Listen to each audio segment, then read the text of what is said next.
사랑하고 존경하는 포항시민 여러분, 그리고 경북 도민 여러분, 오늘 이 자리에 저희가 선 이유는 하나입니다.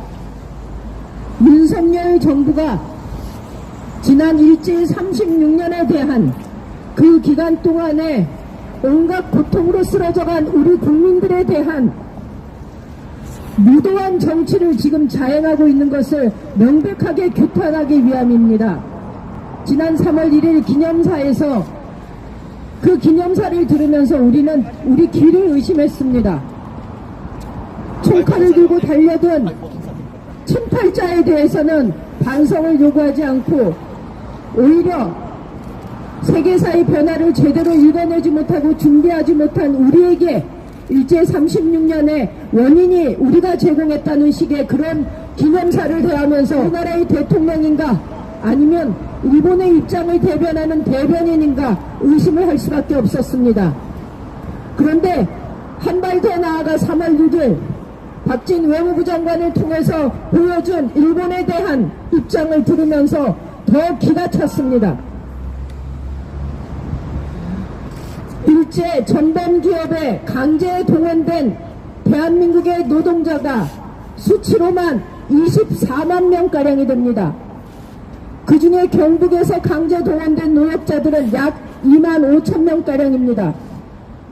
그 중에 많은 분들이 고령으로 돌아가시고 이제 생존해 계신 분들은 5천여 명 정도입니다.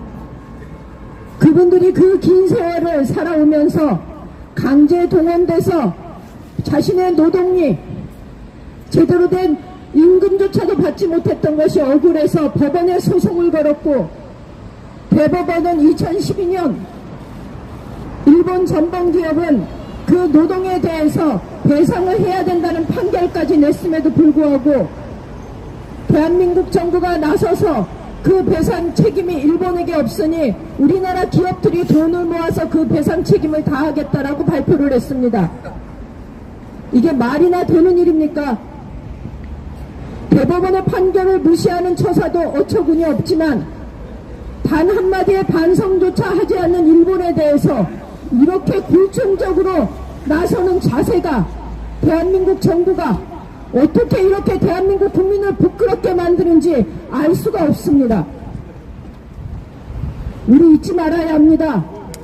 강제 동원된 노역자들이 그 돈 몇 푼 받자고 여지껏 일본에 사과를 요청해 온 것이 아닙니다. 그분들의 요구는 하나였습니다. 진심 어린 사과, 그로 인한 배상.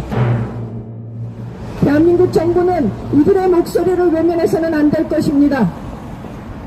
지금이라도 전 국민적으로 타오르는 이 분노에 조금이라도 귀 기울이고 관심이 있다면 3월 6일 박진 외무부 장관의 입을 통해서 발표된 대한민국 정부의 입장을 철회하고 다시 한번 일본에 대한 명백한 공식적인 사과를 요구해야 하는 것이 마땅한 일일 것입니다.